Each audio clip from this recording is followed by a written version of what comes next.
ইশরাক হোসেনকে মেয়র হিসেবে শপথ পড়ানোর দাবিতে আজ রাজধানীর ৩টি মোড়ে অবস্থান নিয়ে বিক্ষোভ করেছেন তার সমর্থকরা।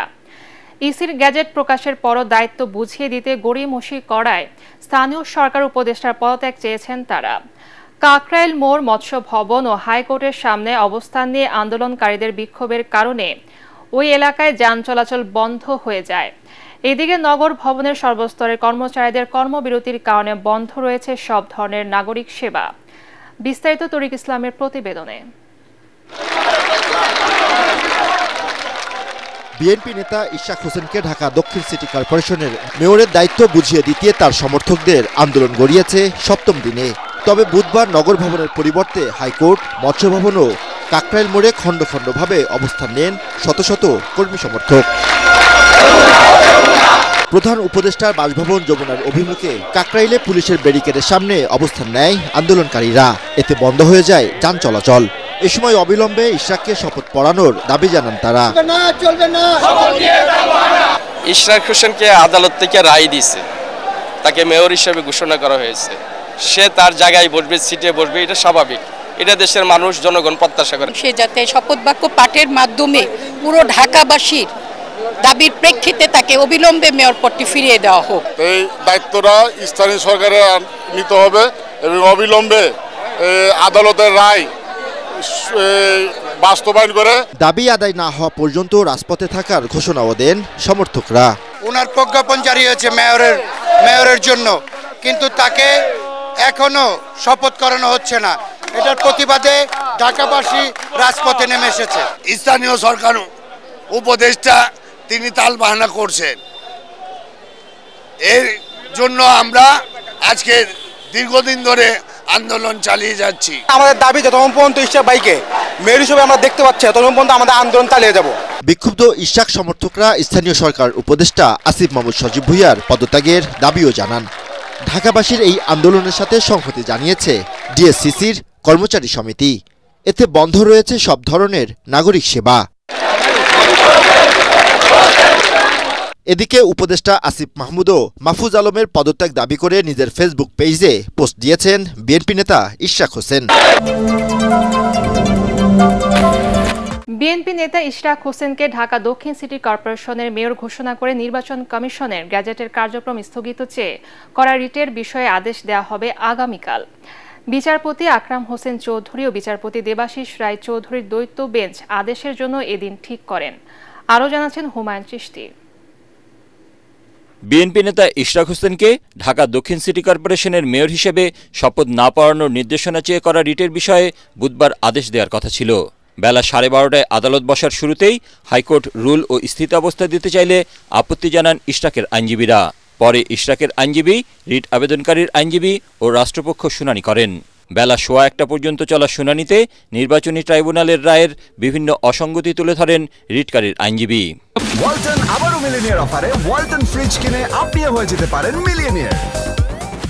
মামলা দায়েরের পরে তার প্রাথমিক প্রার্থনা ছিল যে আদালতের কাছে যে প্রহসনের নির্বাচন হয়েছে সেই নির্বাচনকে বাতিল করা, কিন্তু 5ই আগস্টের গণঅভ্যুত্থানের পরে তিনি বিধিবহির্ভূতভাবে আর্জি সংশোধন করে নিজেকে মেয়র ঘোষণার দাবি করেন। দুইজন ব্যক্তি তারা জনাব ইশরাকের পক্ষ থেকে যথাযথ পাওয়ার অফ অ্যাটর্নি না নিয়েই তারা এফিডেভিট সম্পন্ন করেছেন এবং বিধি বহির্ভূতভাবে, আইন বহির্ভূতভাবে তারা আর্জি সংশোধন করেছেন। মহামান্য আদালতও চাচ্ছিলেন আইনগতভাবে জনাব ইশরাকের পক্ষে যে আইনজীবীরা অ্যাপিয়ার করেছেন তাদের বক্তব্যগুলোকে অন রেকর্ডে আনতে। শুনানিতে রিটকারীর আইনগত এখতিয়ার নিয়ে প্রশ্ন তোলেন ইশরাকের আইনজীবীরা। তারা বলেন এই রিট আবেদনের পেছনে রাজনৈতিক উদ্দেশ্য রয়েছে। এখানে সে কোনো ক্ষতিগ্রস্ত মানুষ নয়, ক্ষতিগ্রস্ত একটা লোক হতে পারে, সেটা হলো ব্যারিস্টার সদ্দু তাপস। উনি এসে মামলা করতে পারতেন, উনি আসেন নাই, এরা ছদ্মবেশে তাপসের মামলাটা করছে। অ্যাপ্লিকেশনটা আনা হয়েছে পারপাসলি, ইন্টেনশনালি, সেই অ্যাপ্লিকেশনটা সাবারালি রিজেক্ট হবে। 2020 সালের 1 ফেব্রুয়ারি ঢাকা দক্ষিণ সিটি কর্পোরেশন নির্বাচনে আওয়ামী লীগ প্রার্থী শেখ ফজলে নূর তাপস মেয়র নির্বাচিত হন। পরদিন 2 ফেব্রুয়ারি গেজেট প্রকাশ করে নির্বাচন কমিশন। নির্বাচনে অনিয়ম ও দুর্নীতির অভিযোগ তুলে ফল বাতিল চেয়ে 3 মার্চ মামলা করেন ইশরাক হোসেন। গত বছর 5 আগস্ট রাজনৈতিক পট পরিবর্তনের পর 19 আগস্ট সিটি কর্পোরেশনের মেয়রদের অপসারণ করা হয়। ইশরাকের করা নির্বাচনী মামলায় গত 27 মার্চ ইশরাককে মেয়র ঘোষণা করে রায় দেন ঢাকার প্রথম যুগ্ম জেলা জজ ও নির্বাচনী ট্রাইব্যুনাল। ইশরাককে ঢাকা দক্ষিণের মেয়র ঘোষণা করে 27 এপ্রিল গেজেট প্রকাশ করে ইসি।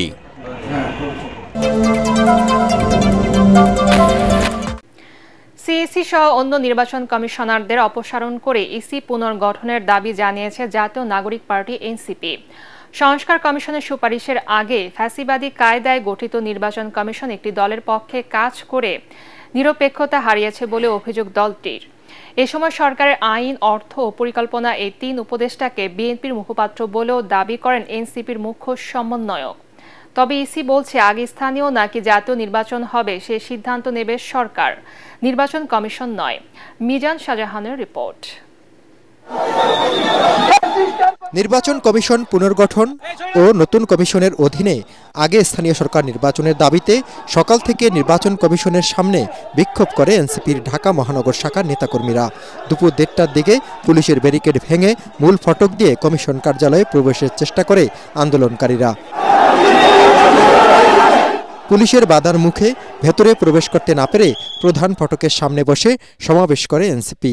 এ সময় দলটির মুখ্য সমন্বয়ক নাসির উদ্দিন পাটোয়ারি অভিযোগ করেন সরকারের কয়েকজন উপদেষ্টা বিএনপির মুখপাত্র হিসেবে কাজ করছে। অতি দ্রুত গতিতে ইলেকশন কমিশনারদের পদত্যাগ না করে তাহলে আমরা উপদেষ্টার মধ্যে যারা বিএনপির মুখপাত্র হিসেবে কাজ করছে, বাংলাদেশের এডুকেশন সেক্টরকে ডুবিয়ে দেওয়ার জন্য ওয়াহিদুদ্দিন ভাই কাজ করছেন, বাংলাদেশের ফাইন্যান্সিয়াল সেক্টরকে ডুবিয়ে দেওয়ার জন্য সালাউদ্দিন ভাই কাজ করছেন, বাংলাদেশের আইন মন্ত্রণালয় ডুবিয়ে দেওয়ার জন্য আসিফ নজরুল কাজ করছেন, তাহলে আমরা বড় কর্মসূচি নিয়ে তাদেরকে পদত্যাগ করাতে বাধ্য হব।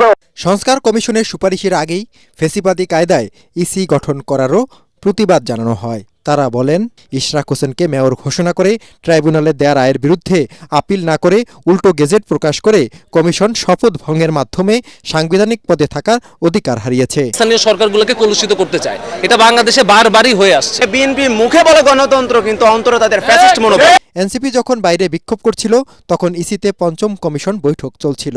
বৈঠক শেষে নির্বাচন কমিশনার আবুল ফজল মোহাম্মদ সানাউল্লাহ বলেন ইসি পুনর্গঠনের বিষয়টি রাজনৈতিক হওয়ায় তা নিয়ে মন্তব্য নেই, তবে সম্পূর্ণ নিরপেক্ষভাবে কাজ করে যাচ্ছে নির্বাচন কমিশন। স্বাধীনতার পর থেকে আজ পর্যন্ত আমরা ফাইল ঘেটে দেখার চেষ্টা করেছি যে কখনো নির্বাচন কমিশন স্বপ্রণোদিত হয়ে পক্ষভুক্ত হয়েছে কিনা বা আপিল করেছে কিনা, আমরা এমন কোনো নজির পাই নাই। এদিনের মতো বিক্ষোভ সমাবেশ স্থগিত করলেও সিএসি সহ অন্য কমিশনাররা পদত্যাগ না করলে কঠোর কর্মসূচি দেওয়ার ঘোষণা দেয় এনসিপি। এনসিপি নির্বাচন কমিশন ঘেরাও কর্মসূচির উদ্দেশ্য নিয়ে প্রশ্ন তুলেছেন বিএনপি চেয়ারপারসনের উপদেষ্টা জয়নুল আবদিন ফারুক। জাতীয় প্রেস ক্লাবে আলোচনা সভায় তিনি দাবি করেন নির্বাচন কমিশন এখনো আস্থা হারানোর মতো কোনো কাজ করেনি। জনগণের ভোটে নির্বাচিত সরকার ছাড়া দেশের চলমান বিশৃঙ্খলা নিয়ন্ত্রণ করা সম্ভব হবে না বলে দাবি করেন জয়নুল আবদিন ফারুক। এ সময় দ্রুত জাতীয় নির্বাচনের রোড ম্যাপ ঘোষণা করতে অন্তর্বর্তী সরকারের প্রতি আহ্বান জানান বিএনপির এই নেতা। যে নির্বাচন কমিশন ঠিক একটি নির্বাচনের প্রস্তুতি গ্রহণ করছে, যার কোনো সমালোচনা ইতিমধ্যে হয়নি, যাকে নিয়ে কোনো কথা ইতিমধ্যে হয়নি, তাকে নিয়ে আজকে কেন, কি কারণে, কার ইঙ্গিতে, কোন প্রেতাত্মার সহযোগিতায় নির্বাচন কমিশনের সঙ্গে বিক্ষোভ করতে যাচ্ছে? দাবি কি আপনার সংস্কারের আগে আপনাকে নিয়োগ দেওয়া হয়েছে? তাইলে তো আপনারাই ইউনুসকে মানেন না, আপনারাই তো ইউনুসের কথা শুনেন না। দুর্নীতির মামলায় 3 বছরের সাজার বিরুদ্ধে বিএনপির ভারপ্রাপ্ত চেয়ারম্যান তারেক রহমানের স্ত্রী ডাক্তার জোবাইদা রহমানের আপিলের শুনানি আগামীকাল ধার্য করেছেন হাইকোর্ট। এর আগে গত 13 মে হাইকোর্টের সংশ্লিষ্ট শাখায় এ নিয়ে আপিল করেন ডাক্তার জোবাইদা। 2023 সালের আগস্টে জানা আয়ের বাইরের সম্পদ অর্জনের মামলায় বিএনপির ভারপ্রাপ্ত চেয়ারম্যান তারেক রহমানকে 9 বছর ও তার স্ত্রী ডাক্তার জোবাইদা রহমানের 3 বছরের কারাদণ্ড দেয় বিচারিক আদালত। পরে 2024 সালের 5 আগস্টের পর আপিলের শর্তে জোবাইদা রহমানের সাজা স্থগিত করে সরকার। এ নিয়ে ডাক্তার জোবাইদা রহমান আপিল করলে 22 মে শুনানির দিন ঠিক করেন high court. Rapid action battalion RAB সদস্যদের অতীত ভুলে নতুন উদ্যমে আইনশৃঙ্খলা রক্ষায় কাজ করার নির্দেশ দিয়েছেন স্বরাষ্ট্র উপদেষ্টা জাহাঙ্গীর আলম চৌধুরী। রাজধানীর উত্তরায় র্যাব সদর দপ্তরে বাহিনীর ২১তম প্রতিষ্ঠা বার্ষিকীর অনুষ্ঠানে আইন মেনে ও মানবাধিকার সমুন্নত রেখে সদস্যদের কাজ করার তাগিদ দেন তিনি। বিগত সরকার র্যাবকে রাজনৈতিক স্বার্থে ব্যবহার করেছিল মন্তব্য করে স্বরাষ্ট্র উপদেষ্টা আরও বলেন, র্যাব সংস্কার ও পুনর্গঠনের কাজ শেষ হলে জনগণ শিগগিরই এর সুফল ভোগ করবেন। অন্তর্বর্তী সরকার সুশাসন ও ন্যায় প্রতিষ্ঠায় বদ্ধপরিকর বলেও জানান এই উপদেষ্টা। অনুষ্ঠানে সেনাবাহিনী প্রধান জেনারেল ওয়াকারুজ্জামান অন্যান্যের মধ্যে উপস্থিত ছিলেন।